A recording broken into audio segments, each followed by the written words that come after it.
어둠 속에서도 주의 잡이 내리니, 어둠 속에서도 주의 잡이 내리는 제목으로 하나님의 말씀 증거하도록 하겠습니다. 우리는 모두 꿈이 있었습니다. 특히 어렸을 때는 참 많은 꿈을 가지고 있었죠. 오랫동안 꿈을 품어오신 분들도 계실 테고요. 그래서 그 꿈을 이루신 분도 계실 테고요. 또 아니면은 하루에도 아니면 매년 이렇게 꿈이 숱하게 많이 바뀌기도 했었던 것이 우리의 꿈이었던 것 같습니다. 제가 이제 집에서 영유아부 사역을 하고 있는데요. 콩알만한, 아니 콩알보다는 조금 큰 아이에게 꿈을 물어보면요, 아직은 오 이렇게만 얘기를 합니다. 제가 너는 꿈이 뭐니? 그러면 코코 이렇게만 얘기를 합니다. 이제 씻길 때 그 아이가 갖고 노는 코끼리 아저씨가 있어요. 파란색 코끼리 인형이 있는데 그거를 이제 코코라고 부르더라고요. 그래서 아직 그 정도, 원하는 게 그 정도. 그리고 제가 너는 꿈이 뭐니? 물어보면 엄마 이렇게만 얘기를 합니다. 그러니까 꿈이 아직은 오 이거랑 코코랑 엄마밖에 없어요. 근데 이 아이가 성장하면 어떻게 될까요? 성장하면은 아마 나중에 저에게 너는 아버지 저는 무엇이 될 거예요? 저는 무엇이 되고 싶어요? 라고 아마 얘기를 할 것 같습니다. 저는 사실 생각해 본 적이 없는데 이제 요즘 들어서 자꾸 생각이 들어요. 이 아이가 과연 커서 뭐가 될까? 이런 생각이 가끔 들더라고요. 근데 저는 이 아이가 나중에 커서 아빠 저는, 그러니까 물론 초등학생 때 영유아부 때 얘기예요. 커가지고 아빠 저는 공룡이 될 거예요. 이래서 저는 그냥 기쁠 것 같아요. 아빠 저는 침대가 되고 싶어요. 이래도 굉장히 기뻐하면서 환영을 할 것 같아요. 뭔가 꿈을 꿨다는 것만으로도 저는 기뻐할 것 같습니다. 우리가 기도했던 꿈이 있습니다. 나의 꿈이 있고요. 꿈은 곧 나의 어떤 또 삶이 될 수도 있죠. 우리가 과연 꿈꿨던 꿈, 우리가 꿈꿨던 삶은 과연 어떤 것이었습니까? 저의 꿈을 잠깐 소개하자면요, 저 같은 케이스는 이랬습니다. 저는 국민학교 때부터 녹음하기를 굉장히 좋아했어요. 이렇게 테이프 있잖아요. 옛날에 막 금성삼 이런 데 많았던 테이프로 누르고 녹음하기를 굉장히 좋아했어요. 그게 아버지가 잘 몰랐는데 아버지가 많이 그렇게 녹음을 하셨던 것 같아요. 옛날에 녹음했던 테이프가 많이 있었거든요. 근데 이제 무의식적으로 제가 그걸 어렸을 때부터 보고 자라면서 저도 그걸 이제 담게 된 것 같더라고요. 그래서 이제 이제 교회 찬양팀이나 이런 분들이랑 같이 소소하게 테이프에다 녹음을 이렇게 하기를 좋아했었어요. 녹음을 한 다음에 옛날에는 테이프에 보면은 속지가 있잖아요. 이렇게 속지 넣을 수 있게요. CD 케이스 안에 넣는 것처럼. 거기에다가 제가 그림을 그리곤 했었어요. 이렇게 막 무대도 그리고 조명도 그리고 풀밴드에다가 그러니까 그때 저의 형편이나 저의 상황에서는 절대 상상하기도 힘든, 그러니까 접하기 힘든, 그리고 제 위치에서는 할 수 없는 그런 어떤 무대를 저는 그리곤 했었어요. 아주 어렸을 때부터. 그리고 그 그림을 그려서 테이프 속지를 이제 테이프 카세트 안에 넣어서 그것을 자켓으로 사용해서 테이프를 이제 드리기도 하고 판매하기도 했었습니다. 어렸을 때부터요. 저는 그 꿈을 포기하지 않고요. 꿈에 계속 관심과 노력을 투자를 했습니다. 나중에 그래서 나이가 좀 든 다음에 미디라는 것도 도전을 했습니다. 미디가 뭐냐면요, MIDI라는 거예요. 뮤지컬 인스트루먼트 디지털 인터페이스라는 겁니다. 뭔지 모르시겠죠? 1983년도에 계약을 맺었어요. 악기들마다 우리 교회 악기가 두 개가 있잖아요. 하나는 야마 악기고 하나는 코르가 악기가 있습니다. 나중에 살펴보세요. 회사명입니다. 근데 두 개가 상호작용이 안 돼요. 그러니까 예를 들어서 제가 여기다가 건반에다가 드럼을 넣고, 쉽게 말씀드렸어요. 여기다가는 쿵쿵 소리를 넣었어요. 두 번째는 칙칙 소리를 넣었어요. 그러면 이 건반에서 그걸 세팅을 해놓으면은 다른 건반에서 그걸 연주할 때도 동일하게 쿵쿵 칙칙 소리가 나는 거예요. 이걸 쳤는데 삑삑 소리 나고 이거는 코코 소리 나는 게 아니라 쿵쿵 칙칙, 이게 동일하게, 그게 이제 상호작용이라는 건데, 그러니까 음악 장비들의 언어예요. 그게 1984년도에 제가 태어난 해에 만들어졌습니다. 그래서 기억을 하고 있어요. 근데 그 미디를 이제 도전을 했는데요. 미디를 저는 중학교 1학년 때 알게 됐습니다. 지금 저희 교회도요, 미디에 관심 갖고 계신 분들이 많이 계세요. 그래서 많이 문의를 하시는데 결코 쉽게 알려드리지 않을 거예요. 저도 굉장히 어렵게 배웠거든요. 저도 정말 백방으로 알아봤습니다. 당시 때는 정보가 더 없었어요. 지금은 이렇게 온라인 치고 학원 가서 하면은 금방 가르쳐 주지만 그 당시 때는 그런 상황이 아니었어요. 일렉 씨는 친구가 있었는데 그 친구가 자기 선생님이 KBS 그 미디 작곡가라고 해서 일렉도 치시지만 그렇다고 해서 갔습니다. 같이 갔는데 작업실에 들어갔는데 정말 엄청나게 처음 보는 삐까뻔쩍한 장비들과 음악 장비들과 거기서 그 흘러나오는 장엄한 사운드는요 저를 매료시키기 충분했습니다. 저를 한순간에 사로잡기 정말 충분했습니다. 저는 한눈에 반해버렸고요. 부모님께 달려가서 엄청나게 어필을 했어요. 꼭 그 변호사처럼 막 어필을 했습니다. 막 그 세일즈맨처럼 막 어필을 했어요.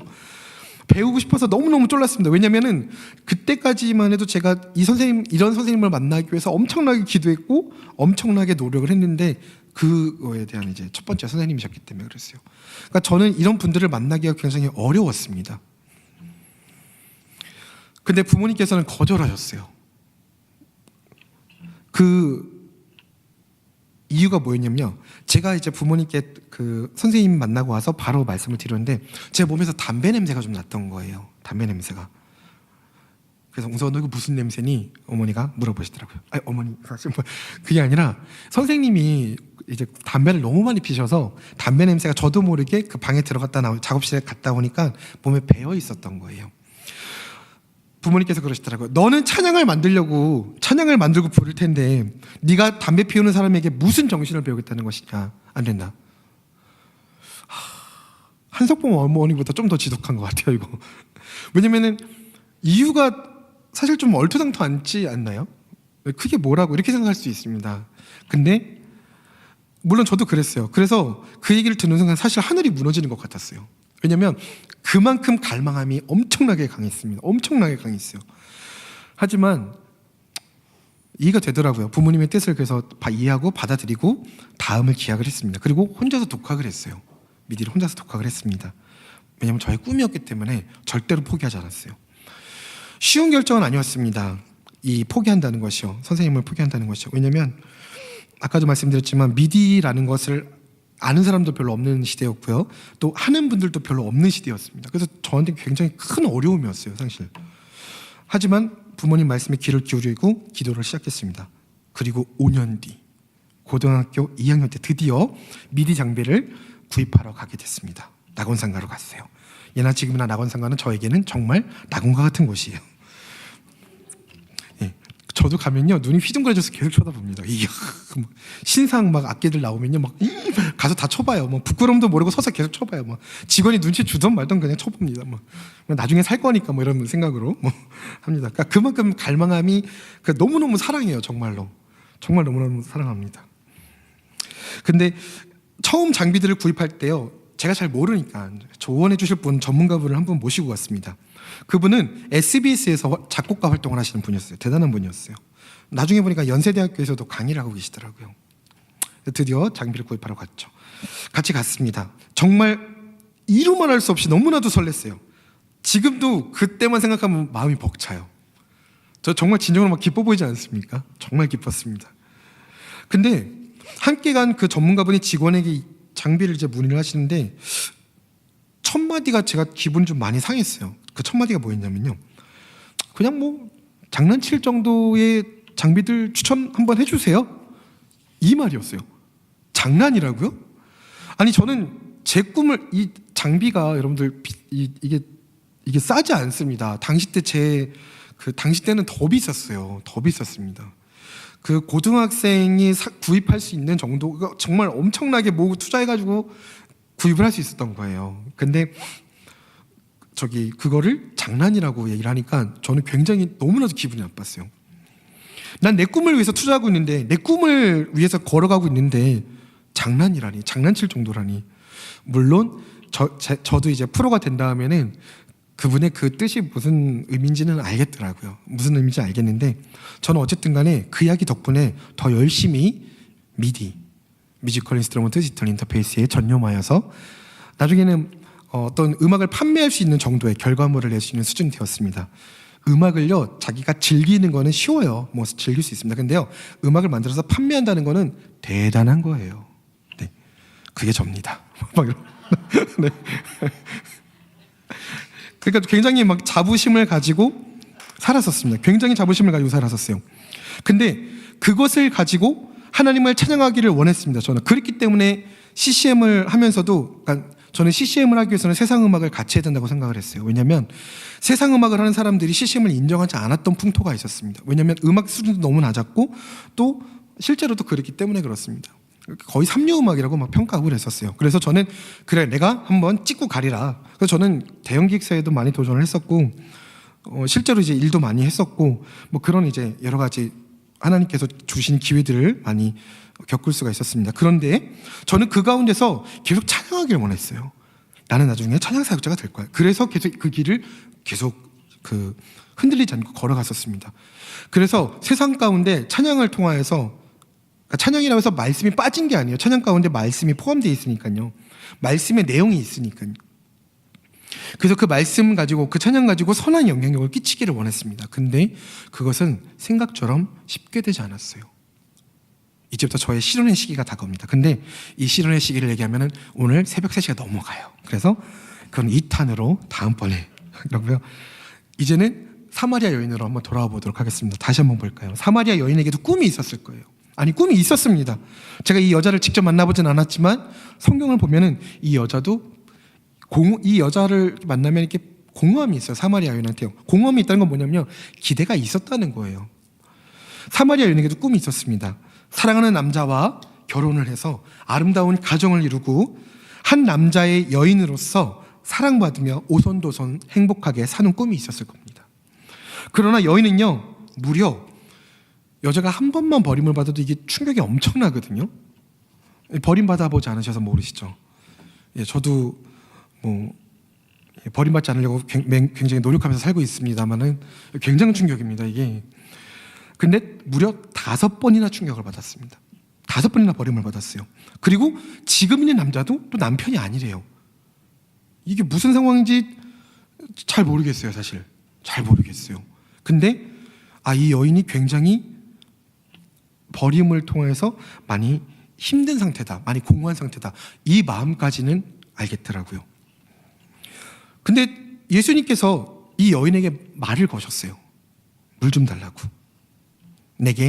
너가 내게 물 좀 주겠니? 라고 물어보신 거예요.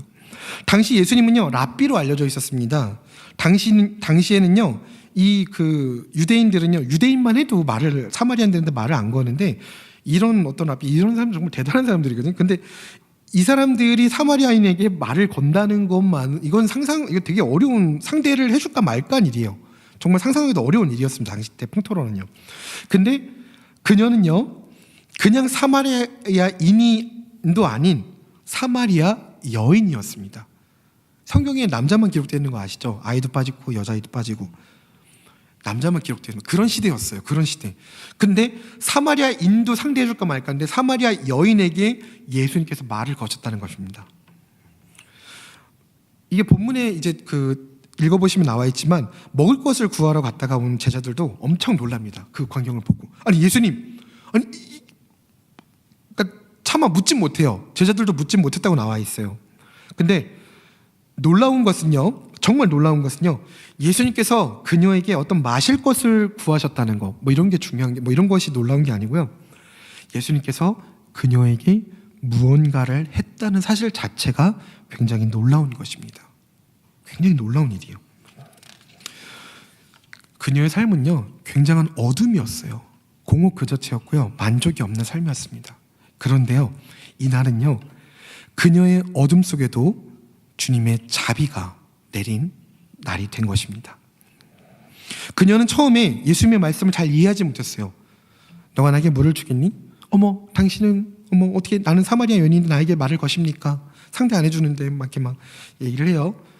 근데 내가 누군지 알면은 너가 그렇게 얘기하지 않고 나한테 오히려 물을 달라고 했을 거야.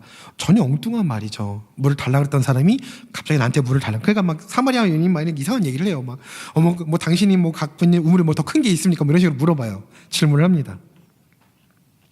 하지만 곧 그녀는 예수님의 말씀을 이해합니다. 그리고 그녀의 아픔을 가지고 나옵니다. 이는 대단한 역사였어요. 그녀는 그곳에서 구원을 받았습니다. 그리고 그녀는 예수님을 만난 것이 너무나도 기뻐서 소리치며 예수님을 증거하기 시작했습니다. 그녀의 삶이 달라진 것이죠. 사마리아 여인은요, 그러니까 이 사마리아 여인이 예수님을 만난 그 시각은요, 아무도 나와서 물을 뜨러 나오지 않는, 그러니까 햇볕이 아주 뜨거운 그 시간대예요. 근데 사마리아 여인은 다른 사람들의 눈을 피해서 나와야 되기 때문에 그 시간에 나와서 물을 떠뜨고 있었던 거예요. 근데 그런 여인이 온 동네방네 다니면서 예수님을 증거하기 시작합니다. 삶이 180도 바뀐 것이죠. 우리가 살아가면서요, 우리 신앙 여정 가운데 우리가 좀 오해하는 부분이 있습니다. 우리가 무슨 대단한 기적을 일으키는 것도 아니고 엄청나게 큰 영향력을 가지고 있는 것도 아니다 보니까 우리의 삶에서 일어나는 어떤 그 신앙적인 어떤 작용들을, 어떤 은혜의 모습들을 가지고 우리는 이거 정말 굉장한 것임에도 불구하고 굉장히 작게 여기는 경향이 있어요. 우리는요, 우리의 삶에서 엄청난 전투를 치르고 있는 것입니다. 그것은요, 또 다른 의미에서 기적인 거예요. 왜냐하면 순간순간 내가 할 수 없는 것들을 해낼 수 있게 하시기 때문에 그렇습니다. 이 여인의 삶만 봐도요, 이게 여인이 할 수 있는 것이 아니에요. 예수님께서 하신 것입니다. 하나님께서 일하신 것입니다. 근데 그 하나님께서 동일하게 우리의 삶에도 역사하신다는 것이죠. 잘 나가는 사람들도 있습니다. 솔로몬 같은 사람들이 있잖아요. 솔로몬 지혜를 구했죠. 근데 사실 솔로몬 우리들끼리 얘기니까 금수저잖아요. 솔로몬은 금수저잖아요. 근데요, 솔로몬 같이 잘 풀린 사람들도요, 소위 잘 나가는 사람들도요, 쉬지 못하고 계속해서 마음속에 있는 근심과 염려가 있었습니다. 평생 쉬지 못하고 계속 수고했습니다. 솔로몬도 수고했어요. 그리고요, 슬픔이 있었고요, 솔로몬에게도 죽음이 있었습니다. 금수저였지만, 잘 나가는 사람이었지만, 잘 풀린 인생의 케이스였음에도 불구하고 그에게도 이런 것들이 있었어요. 근데 이것이 우리와 별반 다르지 않다는 거예요. 왜? 이것이 우리의 인생이기 때문에 그렇습니다. 그런데 그 가운데 중요한 것이 있습니다.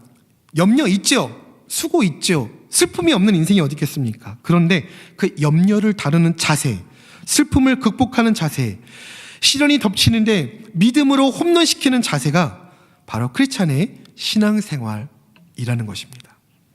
우리는 이런 신앙생활들은 우리가 아는 사람들에게 많은 영향력을 끼치게 됩니다. 우리가 가가지고 팔 걷어붙이고 나는 크리스찬이야, 나는 이래야만 된다고 영향력이 있는 것이 아닙니다. 이런 소소한 것들, 우리의 마음의 자세에 나오는 경영들, 우리의 삶의 경영들, 이런 것들이 바로 선한 영향력을 끼친다는 것입니다. 우리가 때로는 힘들 때가 있죠. 어떤 자세를 취하려고 하는데 내가 이 방식을 취하면 너무나도 힘들 때가 있습니다. 그때 쉬운 게 있어요. 쉬운 길이 있습니다. 그냥 하나님을 잃어버리면 쉽습니다. 그냥 세상 흘러가는 대로 흘러가면 쉬워요. 그냥 아플 때 그냥 세상에 쾌락 쫓아가고, 그냥 힘들 때 그냥 세상의 위로 쫓아가고, 그럼 쉽습니다. 그런데 우리는 그러면 안 됩니다. 그것이 중요한 거예요. 우리가 싸우고 있는 이 전투, 우리가 가져야 하는 그 자세가 결코 쉽기 때문에 이 자세를 가지고 이 전투를 계속하자고 말하는 것이 아닙니다. 이 싸움은 굉장히 힘든 싸움이에요.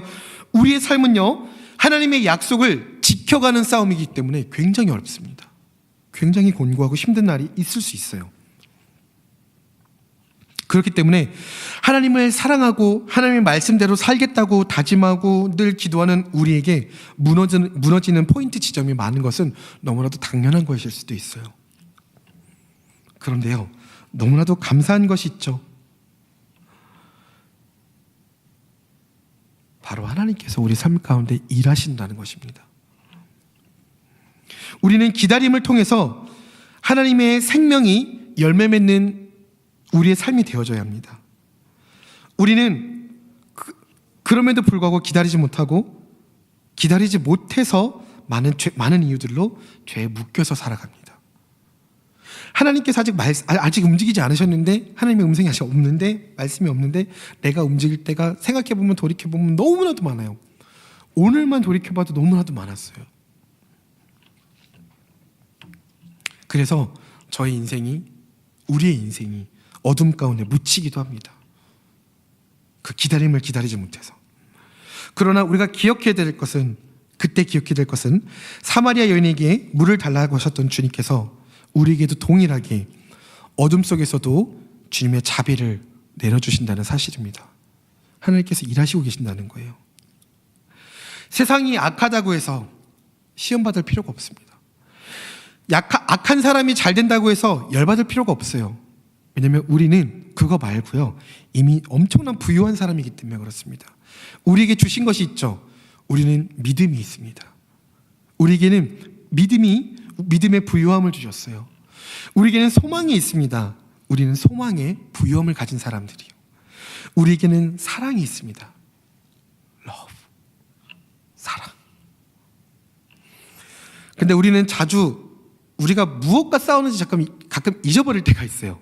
우리가 인생을 살아가다가 막 고단한데 내가 막 싸워요. 막 기도하고 막 영적 전투 벌이고 이러다가 너무 힘들면은 내가 지금 뭐랑 싸우고 있는 거지?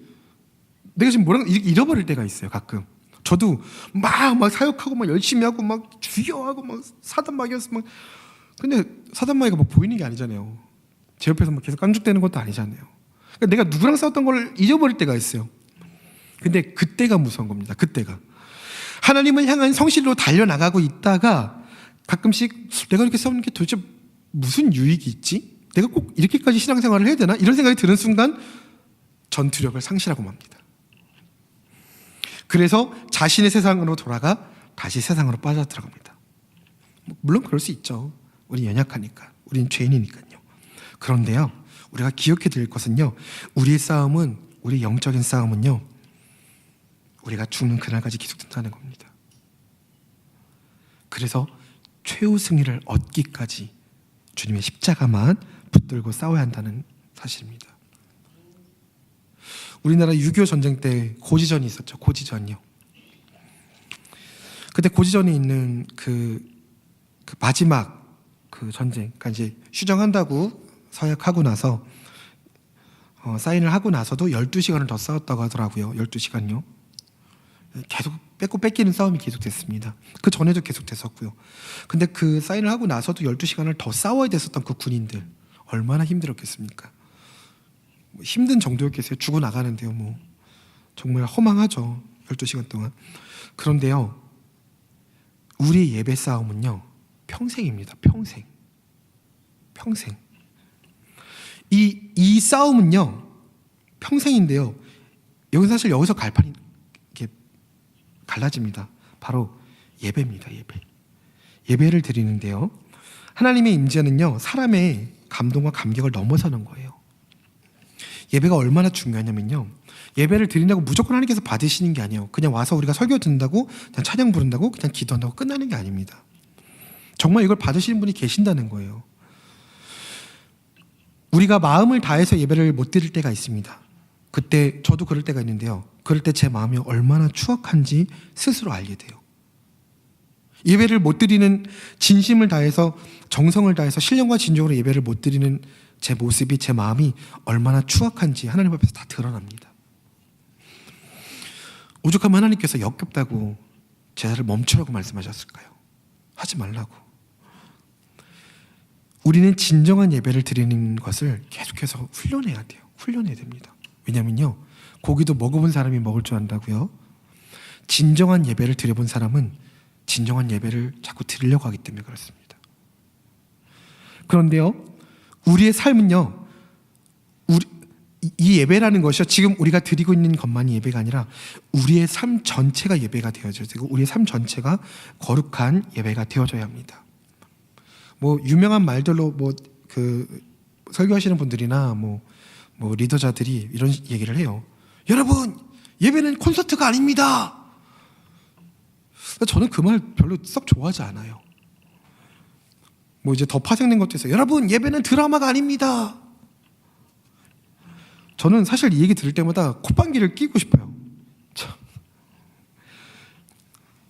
사랑하는 성도 여러분들, 하나의 콘서트가 열리기까지, 하나의 드라마가 우리가 시청할 수 있는 데까지 다가오기까지 얼마나 많은 스태프들이 분주하게 노력하고 고생하는지 아십니까? 하나의 콘서트를 올리기 위해서, 무대 위에 올리기 위해서 얼마나 많은 사람들이 얼마나 많은 수고를 하시는지 아십니까? 얼마나 많은 엄청난 기획력과 얼마나 많은 그 투자와 물질적인 투자와 얼마나 많은 시간들을 공들여서 연습하고 준비하는지 아십니까? 말로만 예배는 콘서트가 아닙니다. 그리고 자기들은 연습도 안 해요. 자기들은 준비도 안 해요. 기획도 안 해요.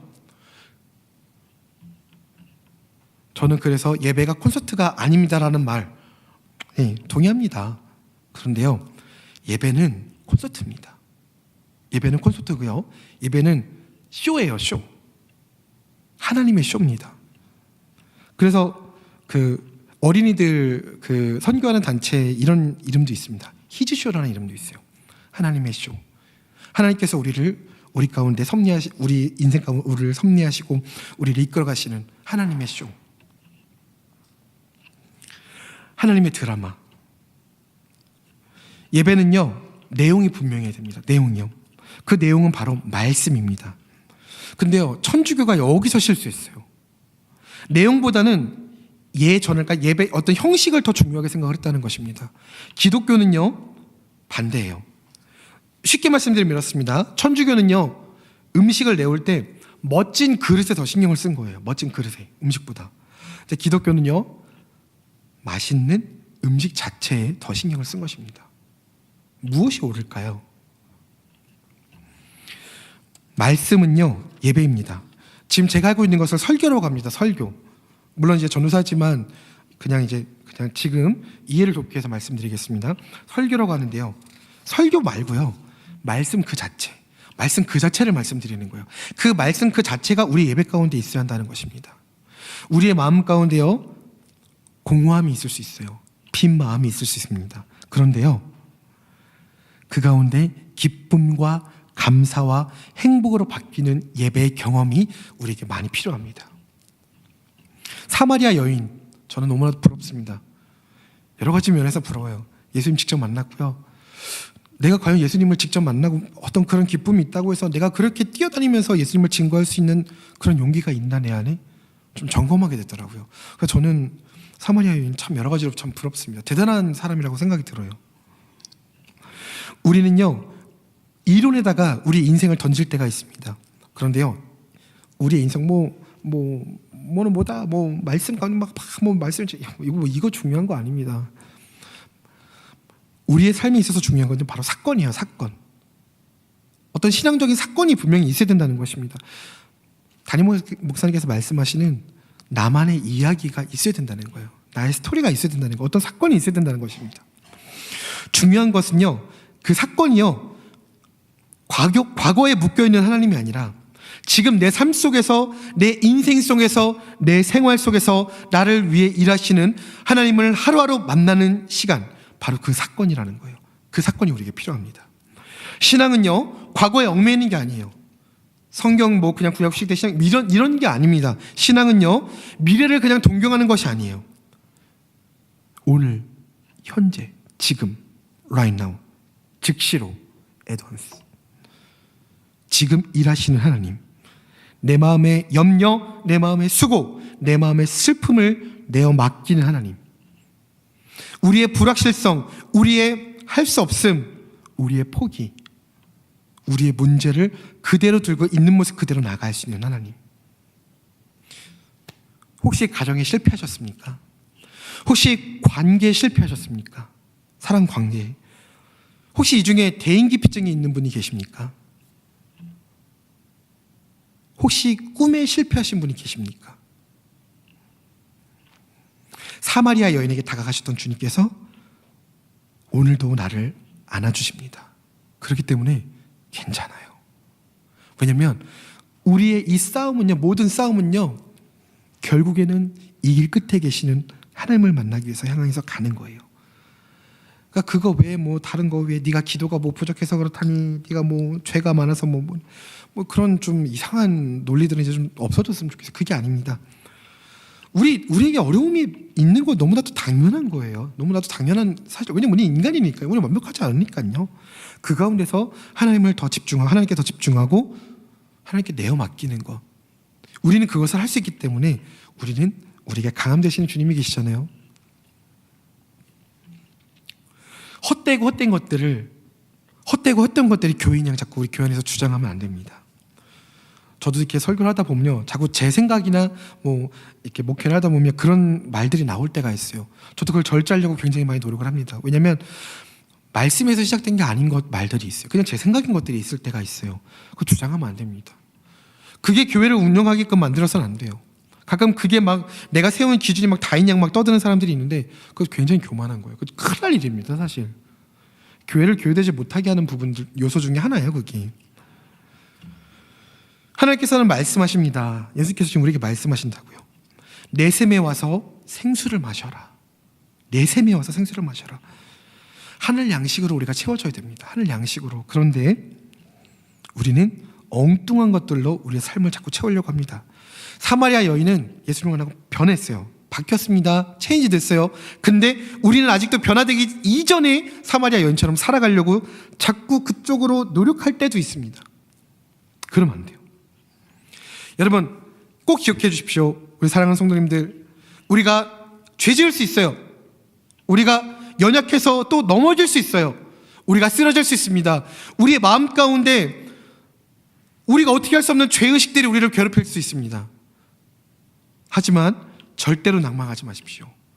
하나님께서는 택한 자를 버리시는 일이 없다고 하셨어요.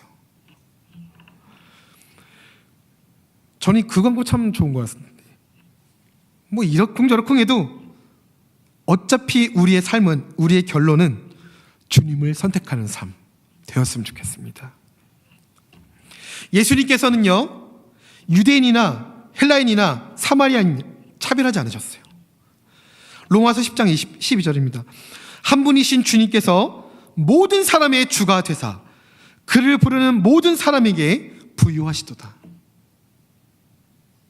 하나님은요, 아니 예수님은요, 또 너무 감사한 것은요, 이 예수님이요, 라운드 1, 뭐 관문 1, 뭐 이런 게 아니에요. 뭐 라운드 2에 뭐 예수님 뭐 형이 있고, 뭐 라운드 3에 뭐 예수님 형 뭐 아버지 계시고 뭐 이런 거 아니에요.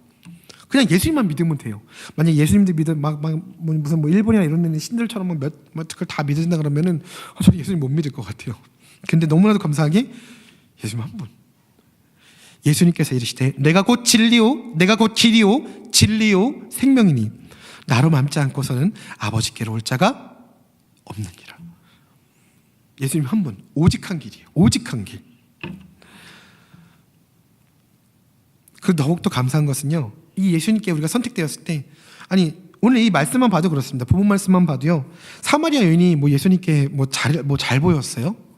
예수님께서 물을 달라고 하실 때 뭐 물이 변해서 포도주로 만들어서 포도주로 줬나요? 아닙니다. 예수님께서 뭐 물을 달라고 그럴 때 막 이렇게 이쁘게 치장하고 와가지고 막 이렇게 막 대접 좋게 하고 막 이렇게 했어요? 아니요.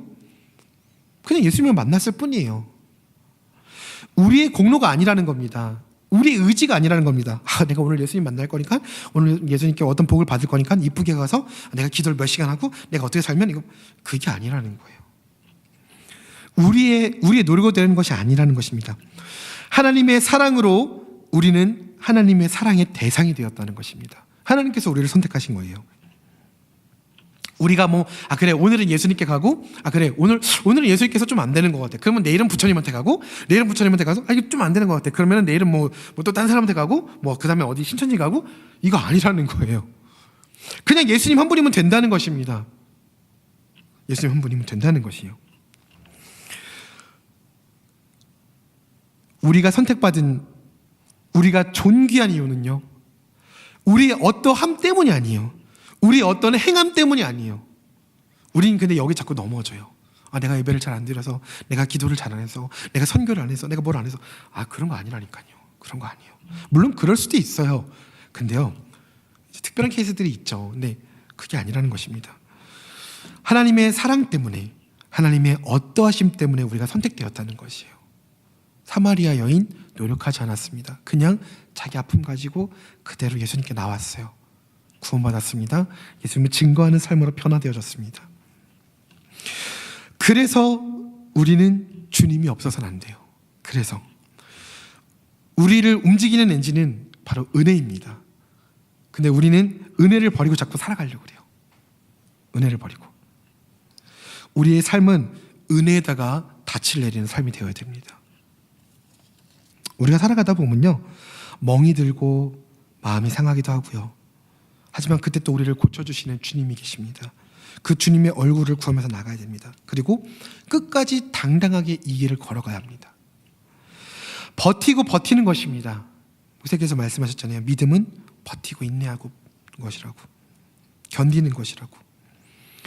근데 우리가 버틸 수 있는 이유가 있어요. 바로 주님을 바라볼 수 있기 때문에. 고난의 끝을 향해서 달려나갑니다. 고난이 아무리 길어도요, 아무리 힘들어도요, 아무리 길어도요, 분명히 끝이 있다는 것입니다. 우리는 그 끝을 향해서 달려나가는 믿음의 사람들이에요. 주신 믿음으로 견디고 버티고 끊임없이 가는 것입니다. 왜냐하면 이게 끝에 계시는 하나님이 계시기 때문에 그 하나님 믿고 나가는 거예요. 그래서 우리가 하나님이 우리를 향한 성실도 당연히 변하지 않으시지만 우리가 하나님을 향한 성실 또한 변해서는 안 되는 것입니다.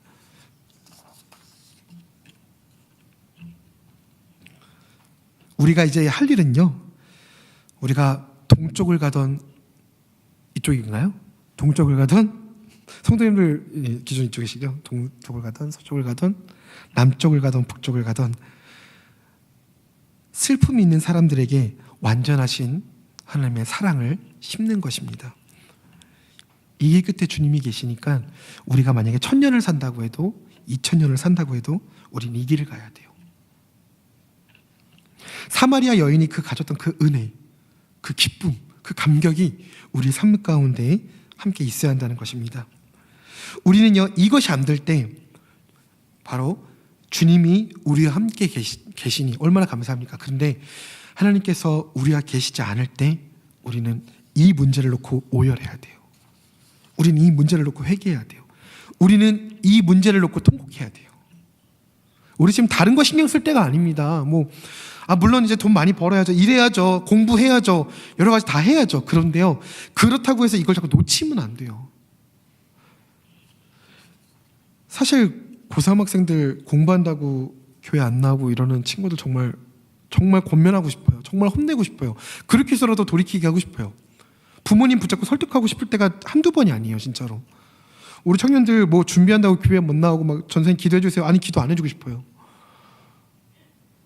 그럴 때는 좀 그렇습니다. 아무튼 네. 우리는요, 신앙의 본질을 찾아서 자꾸 충전하는 법을 배워야 됩니다. 충전하는 법을 배워야 돼요. 신앙의 본질은 하나님, 말씀입니다. 우리가 교회가 되기 위해서, 우리 한 사람 한 사람 교회잖아요. 교회가 되기 위해서 하나님의 말씀이 엔진이 되어야 합니다.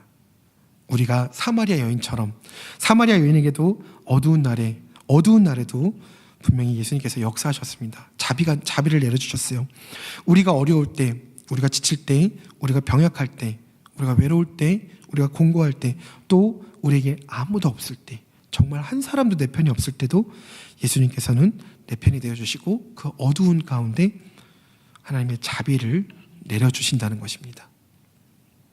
우리 힘들 때 중간에 좌절하지 말고요, 기억합시다. 이 길 끝에 주님이 계시니 주님께 갑시다. 아멘. 이 시간 우물가의 여인처럼 난 구했네, 다시 한번 찬양 드리고 우리 함께 기도 드리겠습니다.